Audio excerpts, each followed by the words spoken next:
मैं बात करके मैं अपनी बात ख़त्म करता हूँ। मेरे को वो लगता है कि पुलिस ऑफिसर होने के नाते पुलिस के बारे में बोलना बहुत ज़रूरी है मेरे लिए। पुलिस के बारे में हिंदुस्तान के अधिकांश लोगों के बीच में एक छवि बनी हुई है। वो ये कि पुलिस वाले करप्ट हैं, पुलिस वाले हर बात पे परेशान करते हैं, पुलिस वाले हर चीज़ में टांग अड़ाते हैं और पुलिस वाले बेसिकली इस समाज में एक अलग टाइप का माहौल बनाकर जी रहे हैं। हमारे खिलाफ में मीडिया भी कभी कभी खड़ी होती है, हमारे खिलाफ में ह्यूमन राइट भी खड़ा होता है, हमारे खिलाफ में जुडिशरी भी खड़ी होती है और कभी कभी जनता भी खड़ी होती है। तो कभी कभी मुझे लगता है कि हम आखिर किसके लिए काम कर रहे हैं, पता ही नहीं चल रहा है हमको। कभी कभी हमको लगता है कि सच में हम कोई गलत काम तो नहीं कर रहे हैं, और बाद में मेरे बहुत गहराई सोचने के बाद लगता है कुछ तो हस्ती है कि हम मिट नहीं रहे हैं। कुछ तो हस्ती है हमारे अंदर जो जिसकी ज़रूरत इस देश को, समाज को है। तो मैं आपको थोड़ा सा समझाता हूँ कि हमारी ज़रूरत क्या है और हमारे ऊपर जो आरोप हैं वो कितने सही हैं और कितने गलत हैं। पहली बात तो ये है कि हम जिस समाज से आ रहे हैं वो वही समाज है से आप आ रहे हैं, अलग से नहीं है। तो हमारे अंदर भी ऐसे लोग ज़रूर होंगे, हैं, जो कि पैसे और लालचों के पीछे पड़े हुए हैं, जिस कारण से हम बदनाम हो रहे हैं। वो ऐसा कोई भी समाज मुझे बताओ जहाँ पर ऐसे लोग नहीं हैं। कोई भी समाज, डॉक्टर, इंजीनियर, जुडिशरी या किसान या कोई बताइए आप। अरे हम जिन लोगों के लिए लड़ रहे हैं, जिन लोगों के लिए ईमानदारी की बात कर रहे हैं, जिसको हम सामान्य जनता बोलते हैं, वो सामान्य जनता का भी तो हाल देखो। मुझे अभी तक कोई दूध वाला नहीं मिला जो पानी नहीं मिलाता हो दूध में। सामान्य जनता है, बरोबर। ट्रेन में 10 साल के बच्चे को 5 साल का बच्चा बताकर टिकट न लेने की परंपरा हिंदुस्तान की पहली परंपरा है। बाथरूम में हम मग नहीं रख पाते अपने हिंदुस्तान में, किसके? ट्रेन के बाथरूम से। तो जिन लोगों के लिए हम लड़ रहे हैं, जिनको हम सामान्य व्यक्ति बना रहे हैं, वहां भी बहुत सारी बेईमानी की प्रॉब्लम्स हैं। उसी दिन से शुरू हो जाती हैं जब आप पैदा होते हैं। तो जिस दिन आप पैदा होते हैं उसी दिन वो नर्स बोलती है लड़का हुआ है, दो 500 रुपये। उसी दिन से शुरू हो जाता है। हमारे नसों में अंदर इंजेक्शन के रूप में जो जा रहा है वो बेईमानी की कितनी सारी चीज़ें जा रही हैं, इसकी कोई हद नहीं। मेरी माँ बोलती है मुझे कि तुम बेवकूफ़ हो, IPS होकर भी घर नहीं बना पा रहे बड़ा वाला। हमारे बगल का थानेदार ने इतना बड़ा कोठी बनवा लिया। तो हमारा सिस्टम बेसिकली इस तरह का है। अब उस सिस्टम से लड़ने के लिए जब हम बाहर निकलते हैं तो उसमें पुलिस वाले भी ऐसे हैं जिनके पास सत्ता है, जिनके पास में ताकत है। और इस देश का और संसार का, तुलसीदास ने बोला है कि भय बिन होए न प्रीति। बिना डर के कोई प्रीति नहीं होती, कोई प्रेम नहीं होता। तो उसमें कुछ परसेंटेज लोग हैं जिसको हम बोल सकते हैं 4%, मैक्सिमम 5%, जो बेईमान हैं, जिनका कोई दूसरा विकल्प नहीं है। उन लोगों ने हमको बर्बाद कर दिया है, पुलिस का नाम खराब कर दिया है। 11 साल पहले जब मैंने पुलिस ज्वाइन की थी तो मेरे खानदान में कोई पुलिस में नहीं था। तब मैं भी ऐसा ही सोचता था कि पुलिस हरामखोर है। लेकिन 11 साल काम करने के बाद आज मुझे ऐसा लगता है कि अगर दुनिया में काम करने के लिए, समाज के लिए कुछ काम करने के लिए कोई संस्था है, कोई जगह है, तो सिर्फ पुलिस है। हमारे पास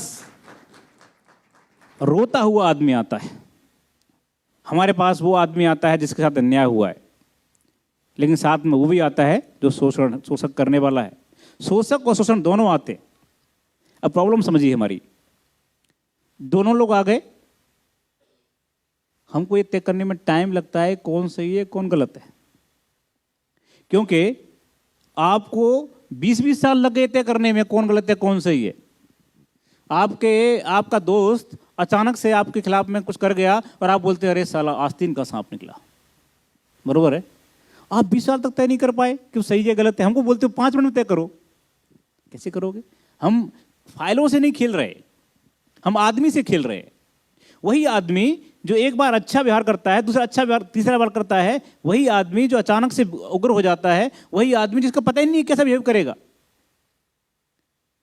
कभी कभी कोई पत्रकार अपना बड़ी अच्छी बात करता है, लगता है कितना सज्जन आदमी है, अचानक से वो एकदम किसी स्पॉट पे मिलता है, बोलता है साहब आंसर दिया तुम्हें, कह देते नहीं आंसर, एकदम अलग हो जाता है वो। तो वो हम आदमियों से खेल रहे हैं और आदमियों से खेलना इतना आसान नहीं है। आदमियों की इमोशंस अलग अलग है, इसलिए हम ये तय नहीं कर सकते। 5 मिनट के अंदर हमको बोला जाता है बच्ची का रेप हो गया है, 1-2 घंटे के अंदर अगर आरोपी नहीं पकड़ा गया तो हम थाना जला देंगे। अरे बाबा कैसे जला दोगे तुम थाना?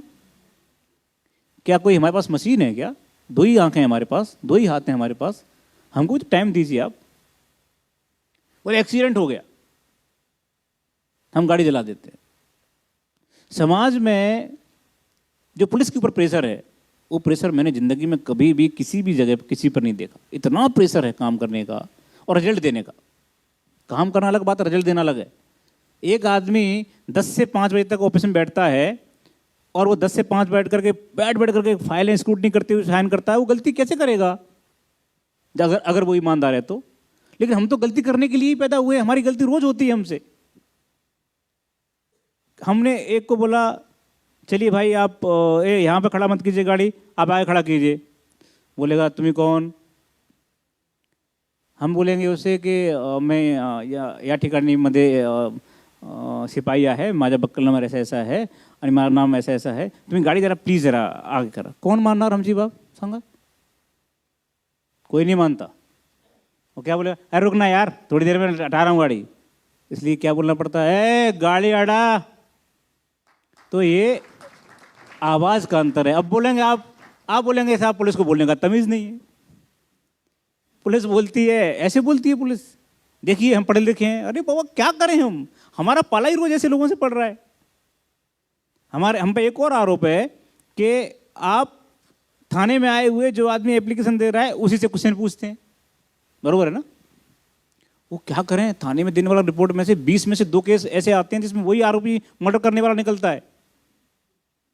हमारी जिंदगी का आधार क्या है, हमारी ट्रेनिंग का आधार क्या है? शक। अगर शक नहीं होगा, अगर शक से बात नहीं करेंगे हम, तो हम कुछ नहीं पकड़ पाएंगे। कैसे, कभी तुमने सोचा है कि वो फलाना वो बोलता है कि फलाने प्लेटफॉर्म पर 4 केजी RDX सापड़ला। कैसे सापड़ला? वो कर्मचारी जा जाकर शक करता है, क्या है इसमें, बता ये इसमें क्या है, तो कह रहा है। हर आदमी पे शक करना है हमको, हमारी ट्रेनिंग शक की है, तो उसमें ऐसी बुरा मानने की बात क्या है? हम बोलते हैं सब सिक्योर होना चाहिए, पुलिस की कमजोरी हो गई, वहां पर ये हो गया, यहाँ पर ये हो गया। पुलिस क्या कर रही थी? सो रही थी क्या, बैठ रही थी, खा रही थी क्या? और तो और कई लोग तो कैमरा ले लेकर के पहुंचते, देखो ये पुलिस सो रही है। अरे बाबा इंसान है, सोएगा नहीं क्या? आप उनको मत देखिए, तो 10 से 5 करते हैं, हम 24 घंटे काम करते हैं। हमको भी जीने का अधिकार है, हमको पता ही नहीं है कि हम कब खाएंगे। तुम्हें पता है पुलिस वालों के जो पेट बड़े हुए हैं उसका कारण जानते हो? मैंने पूरा स्टडी किया, पूरा एकदम उसका स्टडी किया, काय का एकदम साइंटिफिक। तो मुझे मालूम चला डॉक्टरों से बात करने के बाद कि इनकी हैबिट क्या हो गई है कि अगली बार खाना मिलेगा कि नहीं पता नहीं, इसलिए पहली बार में ज़्यादा खा जाओ, जहाँ मिल जाए ज़्यादा खा जाओ। तो ऐसी सिचुएशन में मेरे पास वानखेड़े स्टेडियम है ये वाला, जहाँ मैच होते हैं, क्रिकेट मैच। तो मैं सिक्योरिटी के लिए जब लोगों को लगाता हूँ तो चेक करने में लोग बोलेगा हमें आतंकवादी है। चेक होना नहीं चाहता आदमी हिंदुस्तान में। हाँ, अमेरिका जाएगा तो चुपचाप बेल्ट निकाल देगा, सब निकाल देगा, 2 घंटे खड़ा रहेगा, लेकिन यहाँ नहीं चेक होगा। गाड़ी हर एक VVIP की और VIP की भी एकदम एंड तक जाना चाहिए। और एक आध बार ऑफिसर या कोई बड़ा आदमी मान भी जाएगा, लेकिन उनकी बीवियां नहीं मानती। गाड़ी एकदम एंड तक जाना चाहिए। वो कौन, आप सिक्योरिटी की बात कर रहे हैं तो हमको करने दीजिए ना काम अपना। जिसको रोकेंगे वो बोलेगा मला माहित, तुम्हारा माहित नहीं कौन है हमें। जिसको बोलेंगे बोलता है तुमचा अच्छा नंबर सांग, तुमचा बिल्ला सांग, तुम्हारा सस्पेंड कर दो। अरे क्या समाज है? समाज में अगर आप सम्मान देंगे पुलिस को तो सम्मान पुलिस भी देगी आपको। जब आप ही सम्मान नहीं दे रहे, हर एक आदमी बोलता है मैं एडवोकेट हूँ, हर आदमी बोलता है मैं ये हूँ, मैं वो हूँ, तो इस चक्कर में क्या हो रहा है, समाज में पुलिस की जो लैंग्वेज है वो रफ हो रही है, खराब हो रही है। दूसरी बात जो करप्शन की बात है, मैं आपको यकीन के साथ कहता हूं, आंकड़ों के साथ कहता हूं, पुलिस से ज्यादा करप्शन दूसरे डिपार्टमेंट्स में है। लेकिन हमारा क्यों बाहर है, क्यों आपके सामने पहुंच रहा है? क्योंकि हम वर्दी पहने हुए हैं, हमारे पास नाम लिखा हुआ है। ये मैं अगर यहाँ से वहाँ तक जाते समय किसी से 500 रुपये लूँगा तो 50 लोग देख कर बोलेंगे ये साहब गए थे, ये मनोज कुमार शर्मा थे। लेकिन कोई सिविलियन जाएगा तो पता ही नहीं चलेगा कौन गया, कहाँ से गया, कैसे गया। दूसरी बात, दूसरे डिपार्टमेंट्स को सरकार पैसा देती है, जाओ फलाने फलाने गाँव में 20 कुआं खोदो फ्री में, बरोबर। तो वो 10 कुआं खोदेगा, 10 का पैसा खा जाएगा, तो 10 का जिसका खुद गया है वो अच्छा बोलने वाला है ना। 10 को तो पता ही नहीं है कि मेरे लिए भी आया था। हमारे साथ दिक्कत क्या है कि हम जो पैसे डिमांड कर रहे हैं वो चलते हुए रोड वाले कर रहे हैं, तेरा चालान करते हैं, तेरा ये करते हैं, इसलिए हम लोग बदनाम ज़्यादा है, देखते ज़्यादा है। लेकिन हकीकत ऐसी नहीं है। हकीकत ऐसी है कि महाराष्ट्र में कम से कम 80 से 85% पुलिस वाले दिन रात काम करते हैं, हर समय काम करते हैं, मेहनत से काम करते हैं, और इसीलिए आप देखिए बड़ी बड़ी समस्याओं को सुलझाते हैं।